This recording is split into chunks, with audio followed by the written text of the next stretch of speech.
Gen Z thinks all millennials are cringe. Calm down. Rock this world!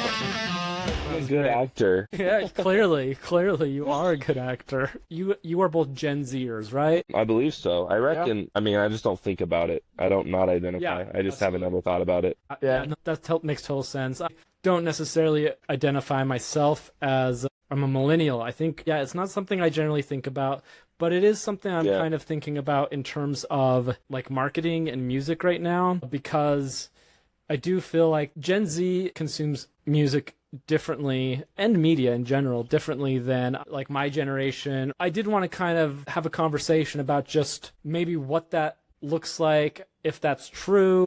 How do you consume music? Depends on the band. Like when I'm really invested in the bands that I like, I do tend to listen to the albums like front to back. And then, then with other bands, like maybe there may be like 1, 2, or 3 songs that I listen to, and I couldn't really tell you much past that on those types of bands. I think that's a good way to put it. I prefer listening in albums, and I prefer writing as albums. I like to make an overarching and more cohesive story when I write than just having an album be a list of songs that stand alone. And I like to look for that in artists I listen to. And so I reckon when I hear a song from an artist I like, if I just like a song, then what I will do is I will go and try to check out some of their albums and see if I like their albums. And sometimes you do, sometimes you don't.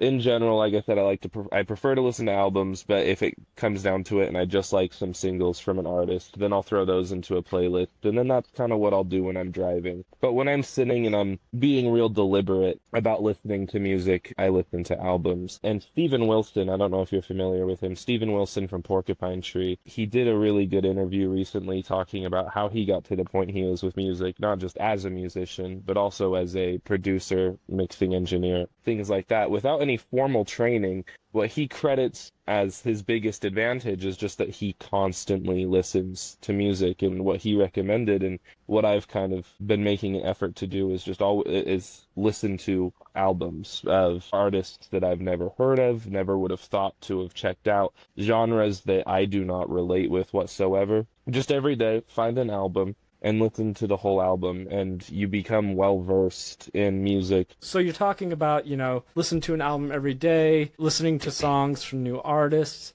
How do you actually find those? Where are you going? What are you doing to actually discover new music? There's a few different ways, and it just depends. I don't have like a set formula. Social media is awesome in that sense, where there's constantly artists being pushed to you. Furthermore, Spotify's algorithm, you can just look for artists that maybe are like artists you've listened to, or like artists that you already are a fan of. Or furthermore, you can just throw on, they do those day lists and stuff, and there's always like new artists on there that I've never heard of, and maybe I hear a song on there. So I don't know, just different things. Social media, recommendations from friends, or just algorithmic playlists. I listen to like a lot of the same stuff a lot, but I listen through YouTube music. Every now and then just something random comes on, and sometimes I could just find some new music through that. Or pretty much most of my new music I listen to is because of McKade, because he'll just endlessly send me stuff where I have to listen to it.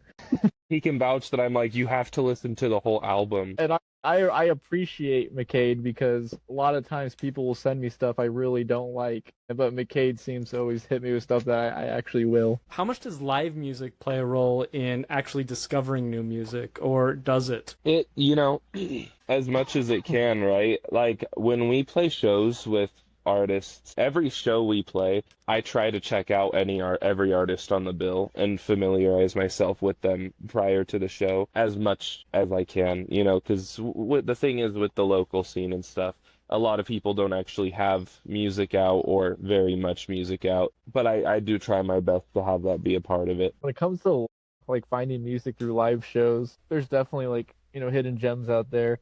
Whether it's in the local scene or you catch a touring act, sometimes the opener, they'll just play music that you never really expected to like. That's how I discovered a band called Husbands. My friend dragged me out to a show one time. I forgot who the headliner was. It's a good compliment. I forgot who the headliner was, but damn, Husbands, freaking awesome. Exactly. I think just like catching live shows, like big or small, it's just a great way to discover new music and new songs. I'm kind of curious, what platforms are you on the most? What feels the most real or authentic to you? What audiences, I guess, do you connect with most on social media? Easily, what I'm on the most is easily Instagram. I think almost just exclusively Instagram is what I use. Difference between the band and just personally. So I guess that's what I personally do, but even as a band, that's what we're definitely most active on, just because, it's us doing all of our own social media stuff. We do post to TikTok, but I've never been one to like scroll TikTok. I'm almost exclusively on Instagram. And as far as what feels the most real, I think it's all terrible. I think it's all fake. I think it's all a bottomless pit where we might go to die if we let ourselves. I can't assign any of it with feeling like it's real.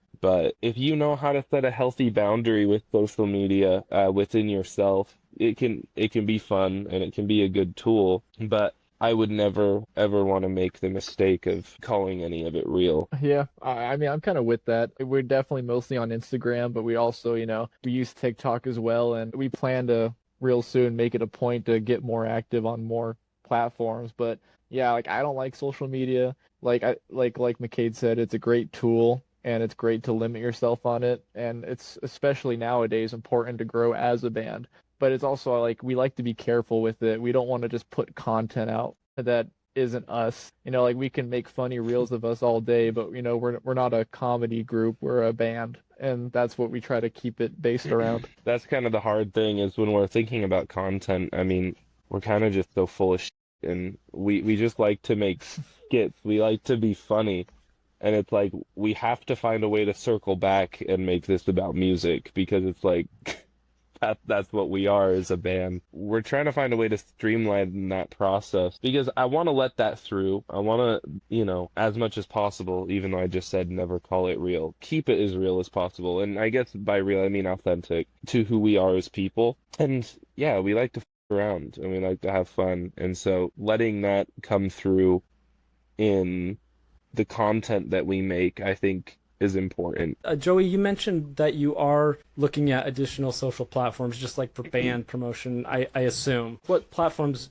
are you looking at specifically when you mention that? Just stuff like, we're already mostly like keeping active on Instagram, TikTok when we can, but, branching out to, YouTube Reels, Facebook Reels, just the platforms that everybody's on is what we want to get more consistent with. Do you guys feel like algorithms, especially Reels, seem very, very algorithm-based, I guess? Do you think they do help you and help other artists get discovered? Or do you think they kind of flatten the curve so that only the most, like, generic mass appeal type things get heard? It is most certainly a mix of both. The algorithm, if you catch that wave, it'll take you in a really nice direction. And that's wonderful. We have not caught that wave to a large scale yet. I think the most we've ever gotten is still 5K views, which we get really excited about. It's tough. I mean,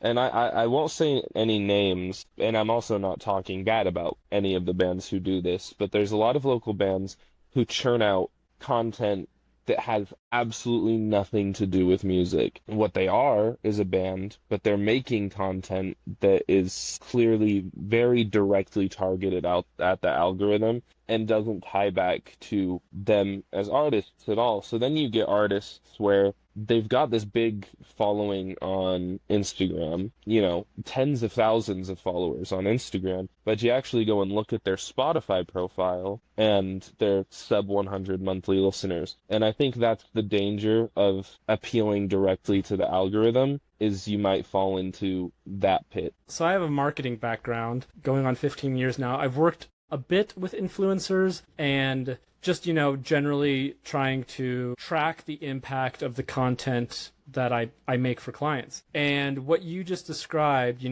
tens of thousands of followers, is what we call in the marketing business a vanity metric. So generally, if someone wants to do a partnership with an influencer, that is one of the things that does not, or should not at least, in my opinion, take a high priority of like whether this is a good person to do a partnership with. Because like you just said, that doesn't necessarily translate to actual engagement. So we go deeper funnel. We're looking at like how many people are actually liking their posts, how many people are actually sharing or commenting on their content. And specifically, I think if someone was looking at partnering with a band or like signing a band or something, I think that they would, if they were doing their due diligence, they would go deeper funnel and check out Spotify, like you mentioned there, and see what the metrics are there. So that's actually a very important thing I think to highlight, and something that I think bands and any content creator should keep in mind. I agree with your philosophy that content should be very intentional and really speak to what you're doing, what you're trying to achieve. Gaining a mass following off some reels sounds great, but if we were to ever manage to pop off like that, I'd want it to be off of something of us playing a show, of our, people liking our music. I don't want to post some brain rot and then suddenly, we just get a tons of followers off that, and suddenly we're kind of just a comedy skit. You guys have both mentioned now content that you guys are putting out and like the process that goes into that. I am curious if you ever feel pressure to consistently put out content instead of simply putting out things when you're inspired, and how you stay creative in that kind of space. The pressure is immense. I mean, at all angles, because everyone is always telling you, and even just people in our personal lives will be like, so funny, like family members will be like, as a band, you guys need to post more on social media. We've kind of just been in a place of trying to do it when we feel a little more inspired, but we've recently resolved to start posting daily here very soon. And, like you said, how would you stay inspired? I think just obligation is going to be the fuel for that fire, because that's just what you got to do. I don't think we will feel inspired. It's just the nature of the beast.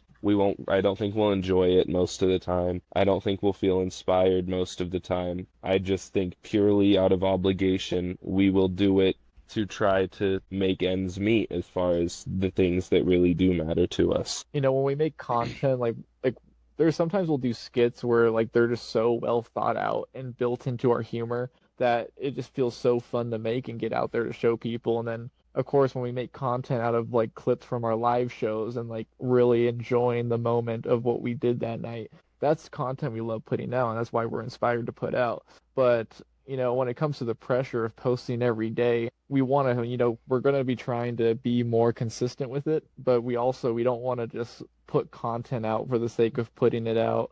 We don't want to do your stereotypical skits that every single band does that just get skipped over all the time. And that's where I think the further pressure comes from, is trying to be inspired every day to put out something. So I've seen a lot of conflicting information and data on whether you should post daily or whether, like, if that has any actual tangible benefits. Something I think that I would encourage you both to keep in mind, and anyone who's listening to this, definitely if you are posting daily, I would encourage you to have as much fun as possible and experiment and like measure the impact of like every post, because if you are posting every day, the best way to make use of that is to see what is working and what is not working, and then you can double down on what is working the best and hopefully see like compounding interest of those efforts. Because I do think that it is definitely ultimately quality over quantity is what really boosts the boat. I have heard that algorithms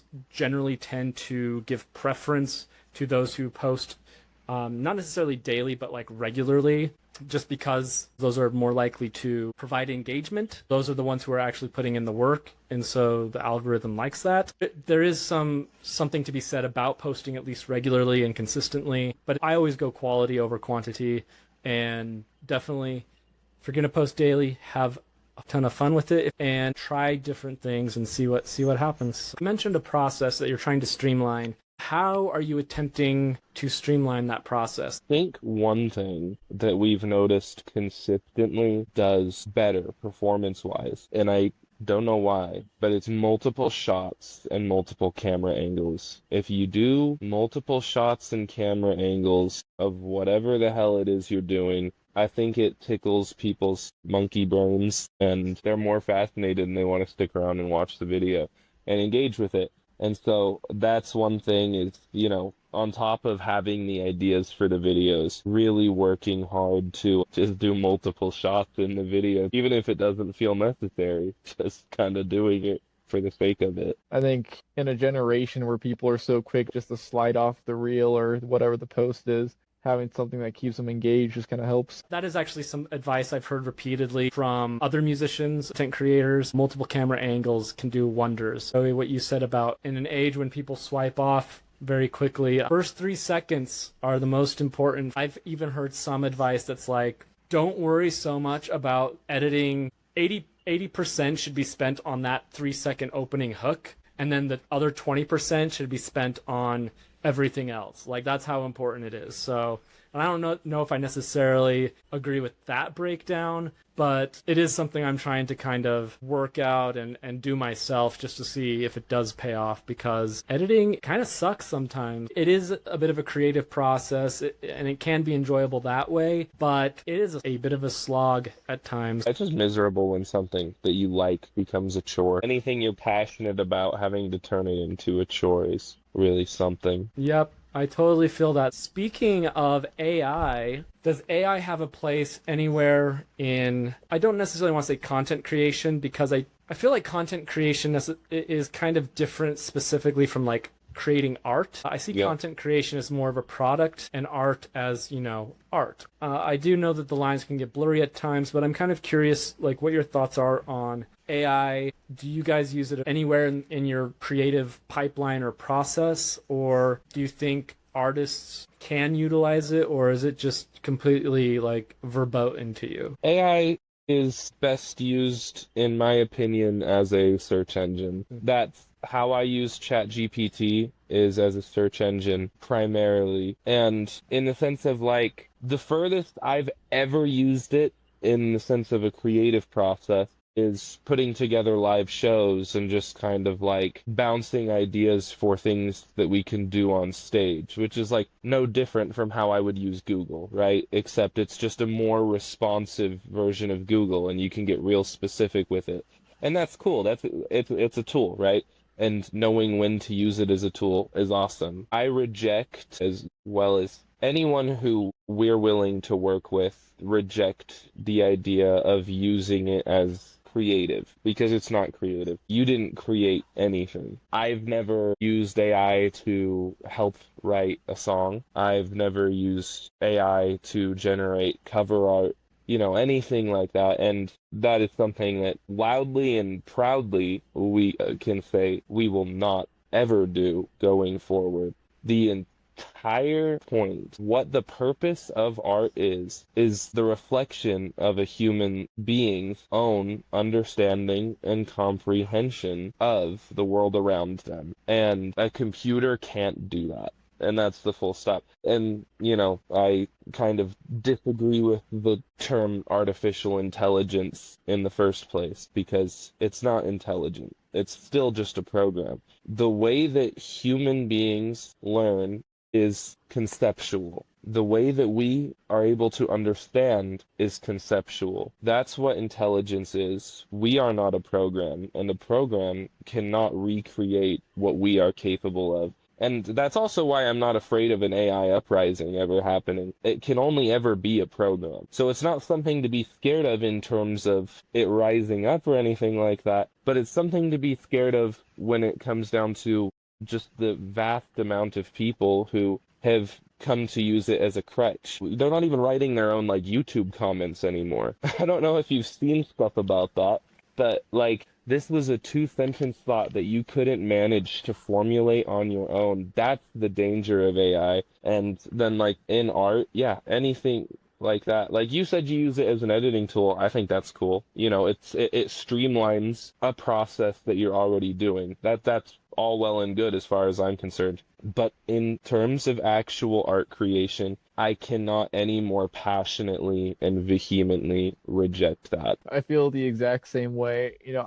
I don't like what AI has done to the modern day artists. There's so many people out there who use AI to write their songs, use it to create album covers, and it's not real, it's not authentic, and it's not human. And not to mention, it takes away from jobs of other artists. As a musician, we can always get on stage and show that we can do it. But I have friends who are chasing art dreams about painting and stuff, and all the time it's always just people accusing them of AI, and they struggle to get a real shot to show that what they're doing is real. And Yeah. I remember was something that was really annoying when we were finishing up the song Freak Show. McKade was next to me, and he was going through the platform to upload the song to Spotify, YouTube, everything that our music goes on. A question that it asked us before uploading, it says, does AI have a heavy influence on the creation process? And there wasn't even an option to say no. Like, all we were able to say is it didn't have a heavy influence, indicating that there could be some. And I just never want to have AI involved with what we do, because everything we do should be authentic and should mean something on a personal level. Like Joey said about artists, this behind me is the cover art for our first album that my fiance drew as an artist, and she's been accused of this being AI. It took her months to actually do this. Every single flower was hand-drawn. Every single thing she did by hand, painstakingly, for months. And it completely shits on a talented artist that someone's just going to look at it and say, that's AI, and just completely move on. It's very damaging. That honestly sucks, because that is a freaking beautiful piece of art. The level of detail is amazing. I love that. That is beautiful. Yeah. I kind of wanted to double back. You mentioned you use ChatGPT as your search engine. Do you even use Google really at this point, or has it basically replaced Google as the way you find and search information online? It just depends. It really depends on the topic, because ChatGPT doesn't give you this whole lot of capability, I guess, for lack of a better word, to research for yourself. I'd say it's become a 50-50. Where if I'm trying to learn about something, I'm probably not going to use ChatGPT much.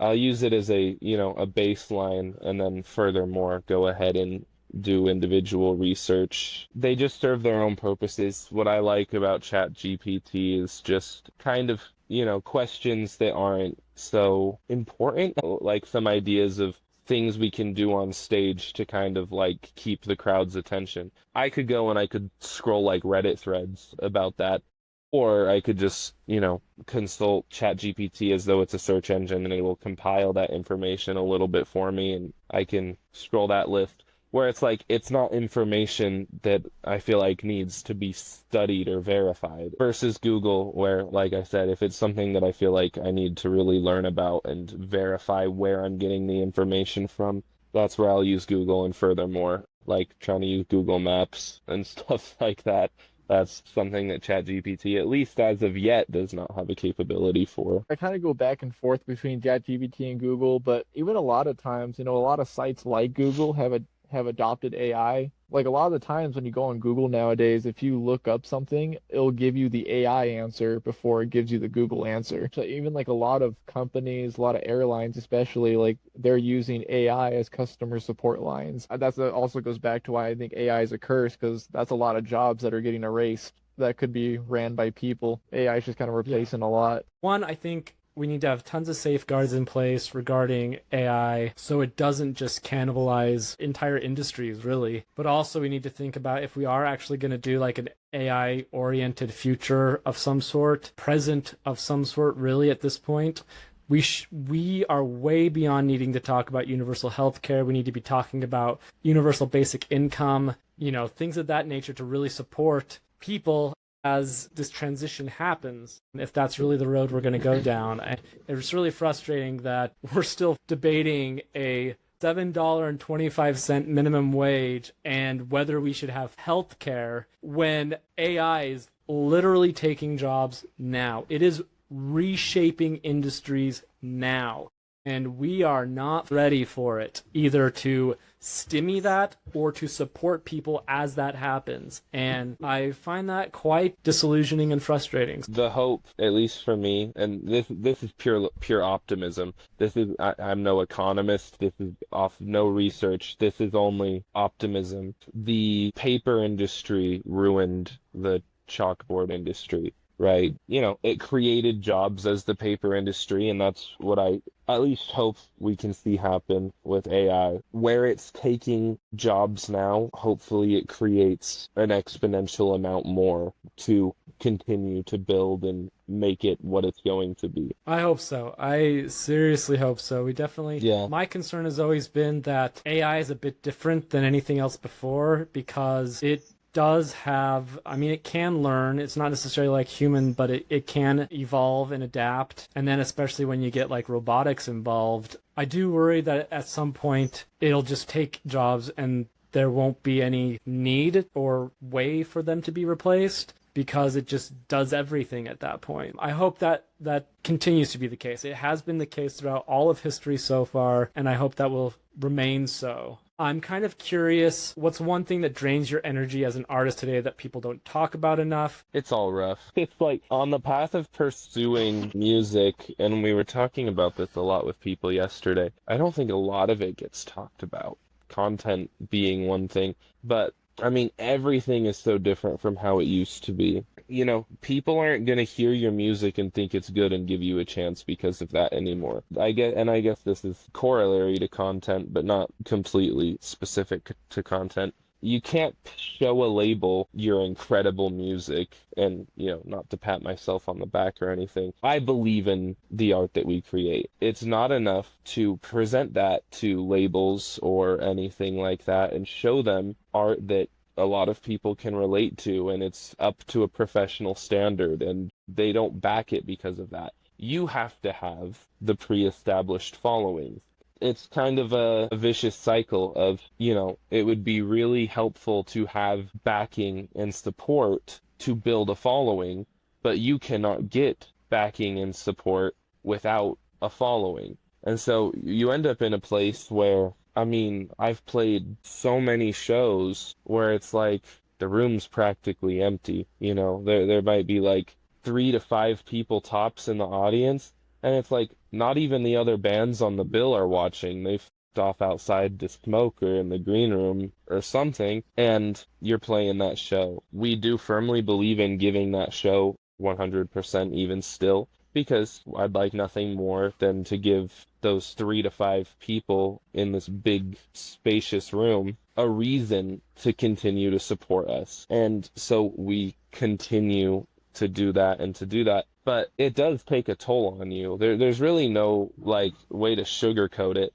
It's like, I will play the same show for 1 million people that I'd play for one person. But when you go out there and you look at one person in the crowd, no matter how you act, no matter how you perform, in your head, it's like, dude, there's just one person there. And it's shitty. And you do that enough times, and it's daunting and it's discouraging, but you just keep going. And so that's one thing. And also the financial strain of pursuing music professionally, where our first record, doing it with everything to the standard that we wanted to do it, costs upwards of nearly $20,000 to make. And this EP that we're working on now, it started with what we thought was just going to be the $7,000 upfront investment. As time has gone on, we're probably closer to $15,000 now, coming to a close, finishing that. I don't know. We probably could have released everything back in November where it was at, and I don't have anything against people who do that. There's no superiority complex that I have because of how we do things compared to how other people do things. It's purely for the sake of self-fulfillment and how we feel like we want our art to be experienced. And that's the choice everyone gets to make. What matters is, as the artist, if someone's happy with what they're releasing, that's when they should release it. So that's why I would never talk down on how other people release their art, as long as they are happy with doing it. And it just gets to a point where we hold ourselves to a very high level of scrutiny, between Joey and I, that yeah, it just wasn't enough, and we're working toward making it enough. And yeah, there's that financial strain along with any kind of travel. We're trying to play out of state, and even every show we play is a net loss because we travel with equipment, so much equipment. I mean, I play 3 guitars, a bass, electric, and an acoustic guitar on stage. He's got his full kit. Sometimes we have to bring our whole sound system that we invested in purely so we could organize DIY shows and just up the opportunity to be seen by more eyes. And so then all of that equipment, where we want to have good enough equipment to put on a show that we feel like people are going to want to watch, from our rig for our in-ear system and the laptop and the programs that we use to run all of our sound, and then the drums and the drum pad and the 3 guitars and the quad cortex that I run the guitars and the vocals through. That comes down to being upwards of over 20K that we travel with for a show. I'm looking at what people our age are doing. I have friends going to like Hawaii and Japan. It's weird. It's like that could be me. I could have paid a college tuition off of what we've invested in. The thing is, we don't come from money. I'm a barber. He works at O'Reilly's. It's just like the dedication. It's like almost every cent I have, bar for absolute necessities, is going into this. And it is miserable, but at the same time, it's like I don't feel like I could do anything else. It's like I would never call it a sacrifice because it's what I want to do, and it's in service of a future where this starts to make me money on its own. But it is crazy right now. It is tough. The finances of it, the labor of it is really taxing, playing shows where, like if there's one person in the crowd, we'll play our hearts out to them. But, it is brutal when you got to get up early, practice, pack up all your gear, drive like an hour, set up the entire stage, and then you're there late, no one's really there. You got to tear all the way down, get it all home, be at work by 7 in the morning. It is a lot, but this is all a means to an end, and that's what we're going to work towards. Well, if it makes you guys feel any better, I'm looking at you two and being like, wow, how are they doing that? I've historically, and honestly still in a lot of ways, been pretty not well off, but like, a solid middle class job from a solid middle class family. I'm debt free. I just look at people who are investing so much in their art, or going on vacations to Hawaii, or just trying to raise a family, and I'm like, I'm a single person and I feel like I'm barely getting by. How is anyone surviving right now, let alone thriving? So I applaud your dedication and what you're putting into your craft. Like, that is just absolutely astounding. So going back to social media, you mentioned the mental health impact, and I'm curious, like, what kind of habits or boundaries you've set for social media to kind of protect your mental health. I primarily spend time on my personal account, and for the most part, I block every musician on my personal account. Nothing against them. I do not want exposure to, just like in my day-to-day life, from other musicians, because either they're doing better than me, or they're not, or they are, but they don't post about it, or they aren't, but they make it look like they are just based on what they show selectively. And you could just get so swallowed by comparing yourselves, and that's no new idea, like, comparing yourself to people on social media. This isn't a super original thought, but this is how I tackle that issue. Is it's like, on my personal account, which I think you are like one of 2 local musicians who I actually interact with on that account at all. I think it's you and Sam from Swerved by Blondes. And that's nothing against other local musicians. I have nothing but love for so many people. But that account I dedicate to people who I consider actual friends or family. And so the only reason people actually come in there, it's because they've crossed the threshold where I'd say I consider them friends. And that's why. But yeah, I just don't want to see that. I want to open Instagram and look at my memes and talk to my friends and have a good time. And if I'm having to see what every other musician is doing, I might drive myself crazy. So I just don't do it. There's bands that I really like, have the utmost respect for, who I also have blocked on my personal account. And it's not because of anything they did. It is purely a me thing. For me, it's kind of like the same thing where just keeping the healthy boundaries, don't compare yourself to the people who are doing better. Because I'll have people who hit me up sometimes and they'll like, maybe it's just like old friends who I haven't talked to in years. And they're just like, wow, like good to hear from you. Like, you're like this crazy, like, super awesome, successful drummer. And I'm like, I would love the successful part to be real. Like, I'm happy with where I'm at, That's it's kind of so like funny. people, I guess, like, people look at my account and they're like, yeah, this person's life is awesome. And, I'm happy with where I'm at. But that's just like, it goes like, we're still on the grind trying to get somewhere. I'm not a full-time drummer. I'm not famous by any means. And it's just, getting there would be awesome. But like when I look at other people who, Yeah. like, their lives could look so glamorous, like you just have to remind yourself that's not true. Like everybody is still on the grind. Everyone still has their struggles. Yeah, that's a really good point that Joey makes. I didn't even think about, but it's true. Like my friends who come to my shows and stuff, they know what it really looks like most of the time. But then like you have those other friends who maybe you aren't as close to and they're not at most of your shows and they're like, "Yeah, you're like a rock star, man." And it's like I really make a concerted effort to not glorify or embellish what we do at all. I like to be really forthright about, like I was saying, there's a lot of crowds of like 3 to 5 people. We went and we got to tour through California in October of last year. Really cool situation to be in. I'm really happy to have been able to do it, but it was not like a tour that was organized by a label or anything. It was personally organized by us and some close friends. We played one of the shows in a thrift store with the worst sound system I'd ever heard, and we had to cut our set short because the sound guy there, I don't know why. We had great sound settings. 3 songs into the set, I saw him walk up and start with the knobs, and then we started feedbacking and all this. It was like the closest I'd ever gotten to having a total like diva moment where I was just gonna be like, we're not playing anymore. But I like composed myself and I was like, we only have one more song tonight. Everyone was really happy that I had made that call.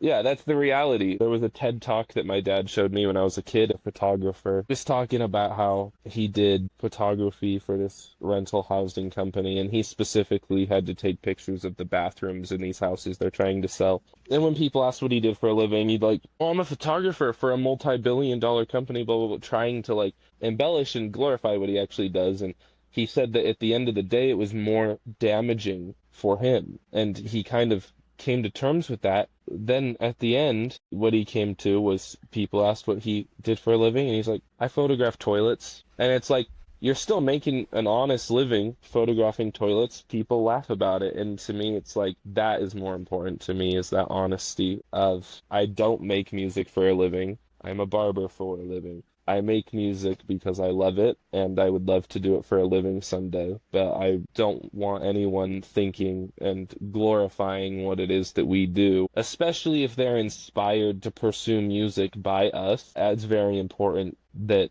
we be realistic about what that looks like. You just got to keep it real. Music's not a glamorous path. You got to get people to believe in it. My dad, who's also a musician, he told me, if anyone knew what it actually takes to pursue music before they started, nobody would do it.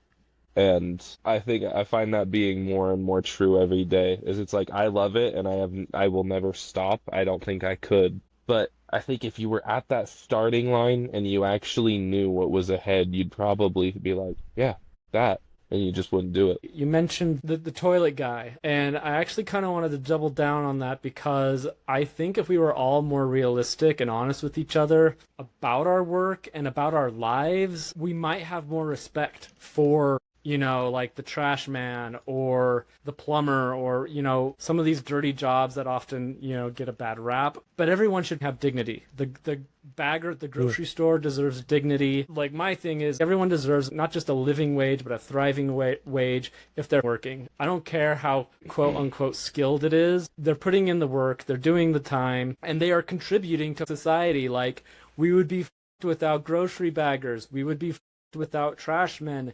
We would be without people who take pictures of people's toilets for realty listings. Like, those things all serve a purpose and are important to the companies that they work for and just general smooth operating of life. I kind of do want to know, for older content creators or older musicians, is there anything you feel gets done differently, or any misunderstandings that you feel have arisen in either the people who like target you as advertisers or try to engage with you as companies or bands? One thing that I think is strange to see, making it a contest between generations, I see a lot, which boggles my mind, because like we were saying at the beginning of this call, you don't think about, well, I'm a millennial, and I don't think about, oh, I'm Gen Z. It's like, because why would you? Like, that's not a personality trait, but you see it online, where it's like, oh, the millennials are coming after Gen Z because blah, blah, blah, or vice versa, and Gen Z thinks all millennials are cringe, and it's like, calm down. There's cringe people. There's not a whole generation of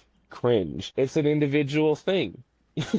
Trying to take a whole group of people and put them under the same umbrella is always going to rub me the wrong way, no matter how you're doing it. If you're doing it based on race, sexuality, gender identity, the years you were born in, the jobs that you work, if you take an entire group of people and put them in one box, you are always going to be incorrect and a total asshole for doing it. I meet people from like each different type of generation, going as far as boomers, where they could be like the sweetest people, and like we'll meet them at our shows, and you would think like, some older generations probably wouldn't get the style that we're doing. But, we'll have people of that age at our shows, and they'll be just telling us how awesome we are, how they really love the show, they want to buy a CD and get to know us more. There really are people from every generation where they could be involved with who you are. Kind of a tangential thought, but I think kind of related to this. I was actually talking yesterday with my partner how much I dislike flags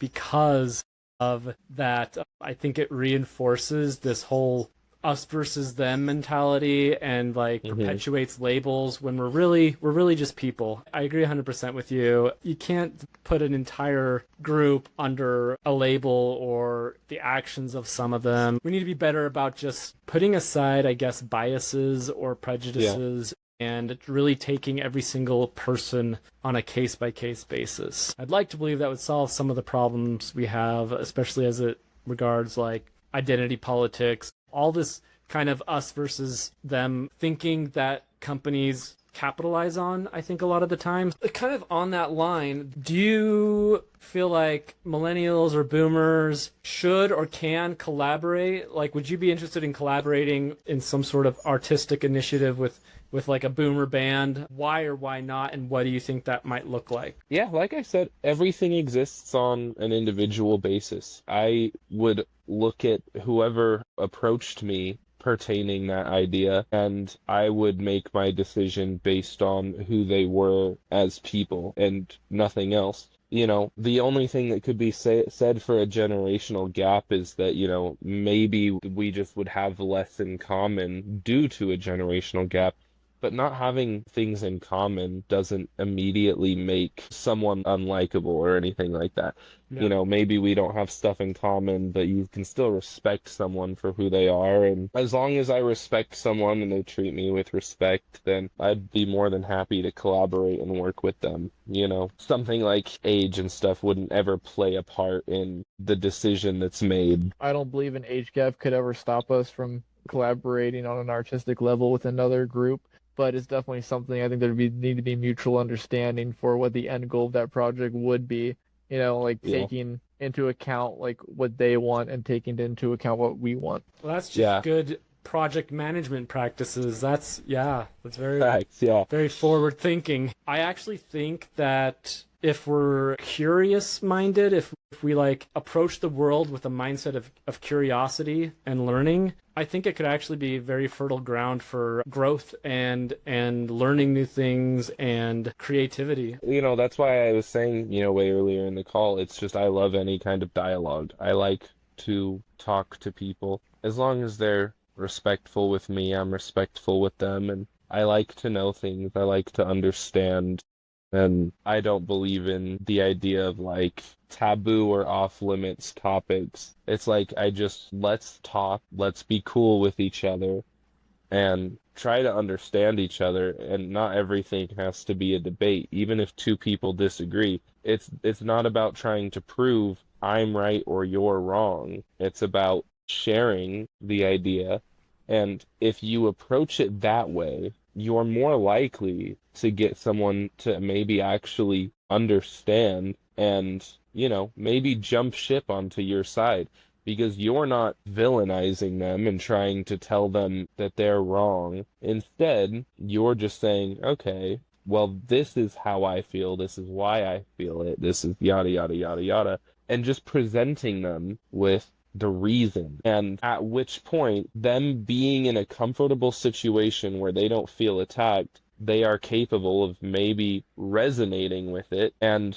I don't know. I don't know why that's not so much more commonplace. I just fully agree with that. Just kind of being on the same level with things. Like, I don't think there should ever be a problem just because there's different beliefs on a project. It was something that you put on your story a long time ago that I thought about quite a bit. It was like, when there's an issue, like, don't look at the person on the other side of the ladder as someone to blame. It's like, look up, because there's real evil up there. I'm not saying anything particularly political about either party. What I am saying is that it's two sides of a filthy coin. I don't believe in anything happening in the government right now. I didn't believe in Biden, and I don't believe in Trump. I think it's all terrible, and it's very scary. And what's even scarier is that with all of this evil at the top of the ladder, the world is looking to other people on their own level, the people who we need the most in order to even begin to conquer this issue, and instead making that the fight that they're fighting.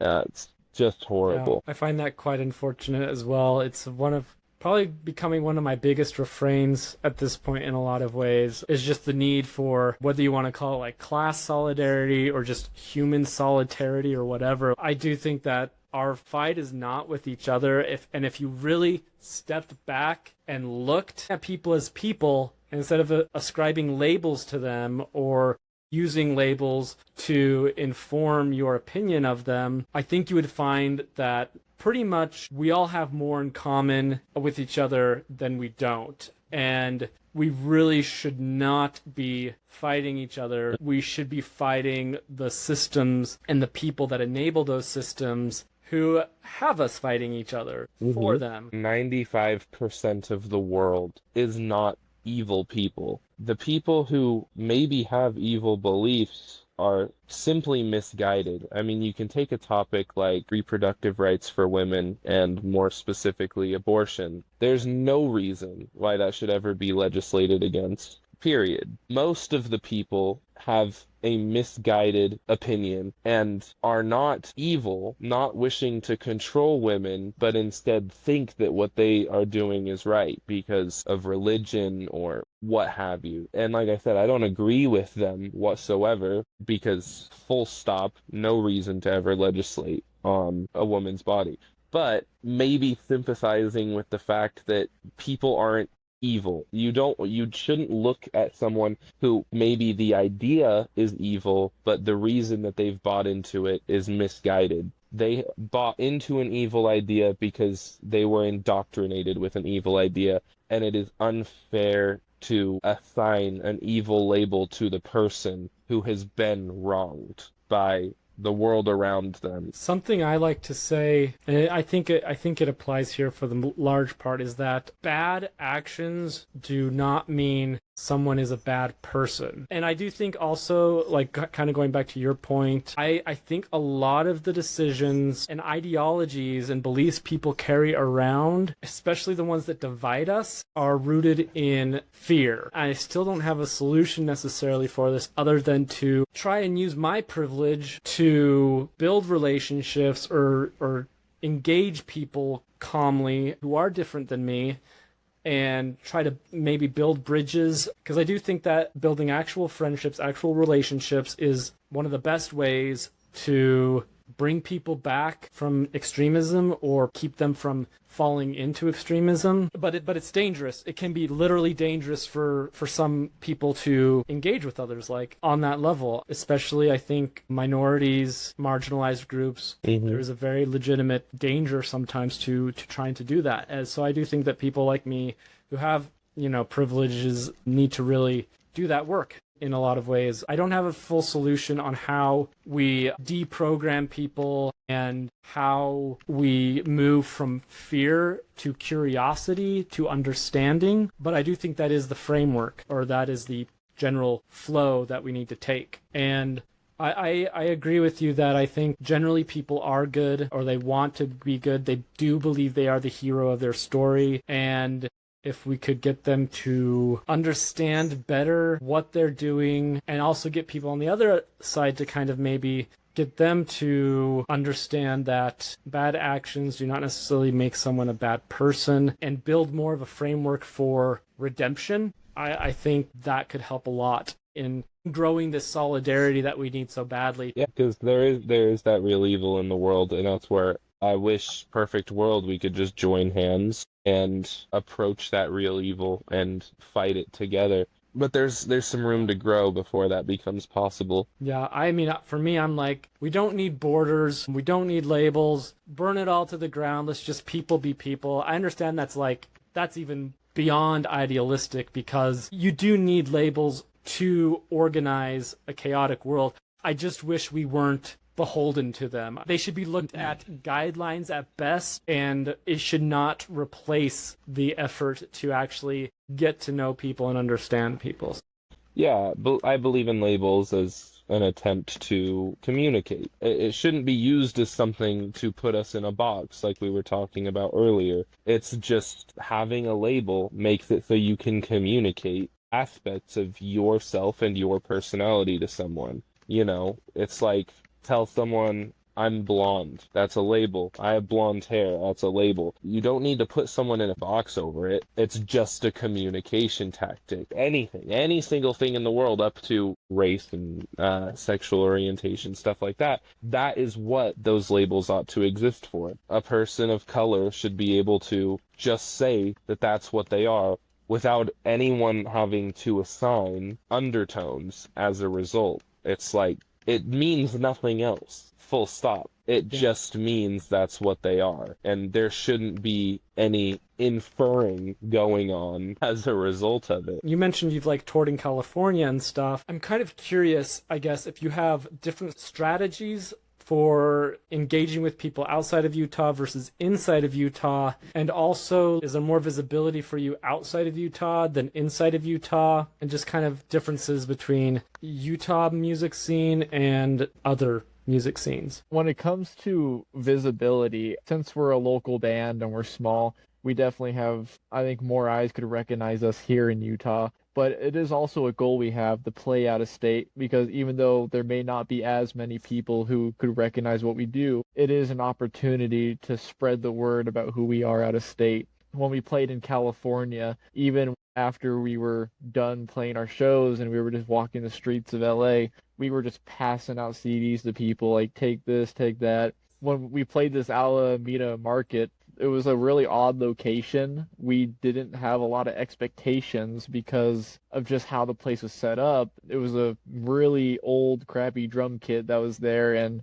for some reason it sounded all right, but it kept sliding and it was on the concrete. That bothers me as a drummer, because any drummer knows you should probably bring a rug to put your drums on and don't just put them straight on concrete. But there was a few families there, and after we played, there were these little girls who were like, we want shirts, we want CDs, we want to get pictures of you, and we want to sign it. For all we know, those young girls over in California could still be listening to our music now and keeping eyes on what we do. I know they followed our accounts, and, maybe one day they can even say, like, I used to listen to this band when they were just nobodies. As for the strategy of playing out of state, I think it's just no different than any other band. We want to open. we're not going to be known in states that are out of range from where we usually are. So as much as we could just hop on opening bills and get to know crowds, that'd be the best strategy for us. The Alameda Night Market that we played is probably the most prime example of still giving your 100 at any show,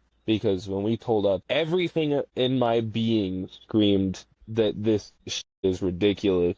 But gig is a gig is a gig. We played, and two different families and their daughters came and they wanted the pictures, they wanted the CDs. And the fact that we followed through and still gave that weird-ass show everything that we had, we potentially made lifelong fans as a result, and that's wonderful. You said you built the shows you did in California with close friends.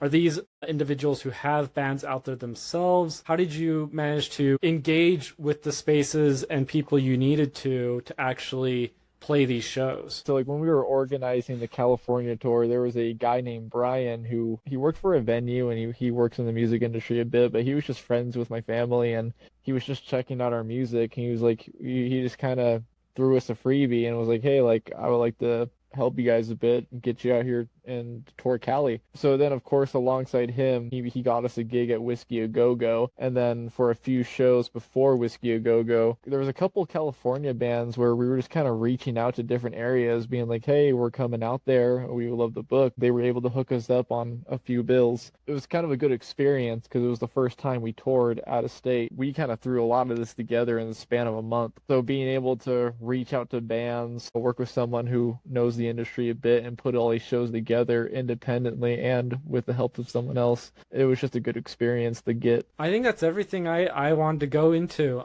Did you guys have any parting thoughts? Stream Freak Show by Awakening Autumn, and be on the lookout for our new song, Missing in Action. We're really excited. Life's good. And listen to Open Door Policy as well. You're too kind. Thank you. Follow us on all our socials. Stream Awakening Autumn's music. Come to our shows. Say hello.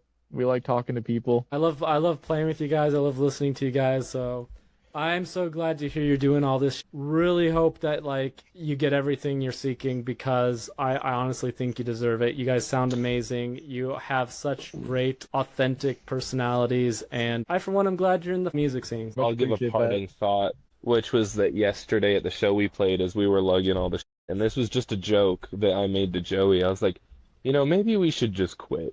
Maybe we should just quit and run away. And it was funny because after our set, there was a girl who approached us who had overheard that joke. She approached us and she was like, please don't. You guys are so good. And I was like, thank you so much. And I assured her it was just a joke. I was like, I don't think we could stop if we wanted to. Absolutely. Well, thank you so much, you both, for joining me. Thank you again. Okay, awesome.